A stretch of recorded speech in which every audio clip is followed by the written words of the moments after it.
एक अहम खबर सामने आ रही है। पश्चिम बंगाल की सीएम ममता बनर्जी ने हादसे की जांच की मांग की है और उन्होंने कहा है कि सुप्रीम कोर्ट की निगरानी में यह जांच होनी चाहिए। यह ममता बनर्जी कह रही हैं और उन्होंने घटना में साजिश से इनकार नहीं किया है, यानी कहीं ना कहीं वो साजिश की ओर इशारा कर रही हैं। कह रही हैं कि घटना में कोई साजिश भी हो सकती है, इस संभावना से इनकार नहीं किया जा सकता। सुप्रीम कोर्ट की निगरानी में जांच कराने की मांग कर दी है पश्चिम बंगाल की सीएम ममता बनर्जी ने। बारामती विमान हादसे की गहनता से जांच की जाए, यह उन्होंने कहा है और साथ ही साथ यह भी कहा है कि सुप्रीम कोर्ट की निगरानी में यह जांच कराई जानी चाहिए। तो ममता बनर्जी ने विमान हादसे की जांच की मांग की है, सुप्रीम कोर्ट की निगरानी में जांच कराने की मांग की गई है और यह अपने आप में महत्वपूर्ण है क्योंकि इस विमान हादसे में एनसीपी अध्यक्ष अजित पवार की जान गई है। महाराष्ट्र के डिप्टी सीएम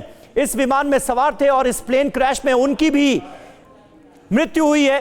अब ममता बनर्जी पश्चिम बंगाल की सीएम, तृणमूल कांग्रेस की अध्यक्ष, वो ये कह रही हैं कि घटना के पीछे साजिश से इनकार नहीं किया जा सकता और इस हादसे की गहन जांच की जरूरत है। आज की तारीख में नेताओं की सुरक्षा का कोई भरोसा नहीं रह गया है, ये कहा है ममता बनर्जी ने। और वो ये डिमांड कर रही हैं कि सुप्रीम कोर्ट की निगरानी में, देश की सबसे बड़ी अदालत की निगरानी में इस घटना की, इस हादसे की जांच होनी चाहिए। रवि दत्ता हमारे संवाददाता इस वक्त कोलकाता से हमारे साथ जुड़ गए हैं। रवि, जरा बताइए, ममता बनर्जी जो कह रही हैं वो तो अपने आप में बहुत बड़ी खबर है। सुप्रीम कोर्ट की निगरानी में वो जांच कराने की बात कह रही हैं और कह रही हैं कि घटना में साजिश से भी इनकार नहीं किया जा सकता।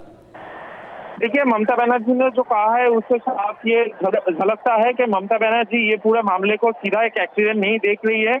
उनका ये कहना है कि अजीत पवार बीजेपी छोड़ के एनसीपी में वापस जाना चाहते थे, इसीलिए उनका पूरा सब कुछ जाने वाला पार्टी फिर से बदलने वाला जो प्लान प्रोग्राम था उनका ठीक हो गया था, इसीलिए ये सैबोटेज भी हो सकता है। उन्होंने मांग किया है सुप्रीम कोर्ट की निगरानी पे यहाँ पे एक पूरा इन्वेस्टिगेशन होना चाहिए मामला का। इसके साथ साथ डीजीसीए को भी उन्होंने यहाँ पे तोप दागा है। उन्होंने कहा है कि डीजीसीए क्या कर रहे थे, ऐसा एक मामला जब घटना हुई है उनका क्यों चेकिंग नहीं हुआ प्लेन का।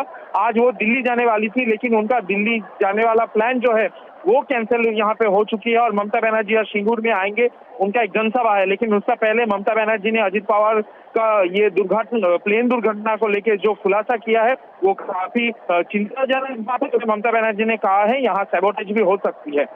समीर, शुक्रिया रवि दत्ता आपका इस जानकारी के लिए। तो देखिए, पश्चिम बंगाल की सीएम ममता बनर्जी के बयान में एक नया एंगल नजर आ रहा है, साजिश वाला एंगल, जिस ओर इशारा किया गया है ममता बनर्जी की तरफ से। उन्होंने कहा है कि घटना के पीछे कोई साजिश हो सकती है, इससे इनकार नहीं किया जा सकता और उन्होंने ये डिमांड कर दी है कि सुप्रीम कोर्ट की निगरानी में इस विमान हादसे की गहन जांच की जरूरत है। ऐसे वक्त में जब देश में इस बात को लेकर एक चिंता तो जरूर है कि आखिर बार बार देश में प्लेन क्रैश क्यों हो रहा है और निश्चित तौर पर सिविल एविएशन सेक्टर के लिए ये घटनाएं, ये हादसे एक बड़ी चुनौती बनते नजर आ रहे हैं। ममता बनर्जी ने यह कहा है कि सुप्रीम कोर्ट की निगरानी में जांच होनी चाहिए इस हादसे की। जयप्रकाश सिंह हमारे संवाददाता लगातार हमारे साथ बने हुए हैं।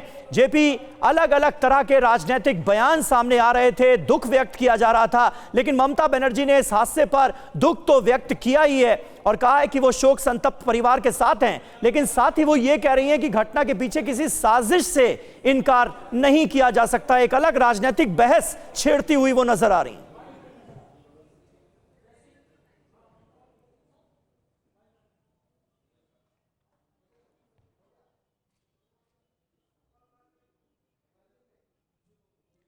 जयप्रकाश सिंह से लग रहा है हमारा संपर्क नहीं हो पा रहा है, लेकिन जहां तक जांच का सवाल है, ग्रुप कैप्टन डीके पांडे, क्या आप इस सवाल का जवाब दे सकते हैं कि अक्सर विमान दुर्घटनाओं को लेकर लोगों के जहन में जितने भी सवाल उठते हैं वो अनुत्तरित क्यों रह जाते हैं?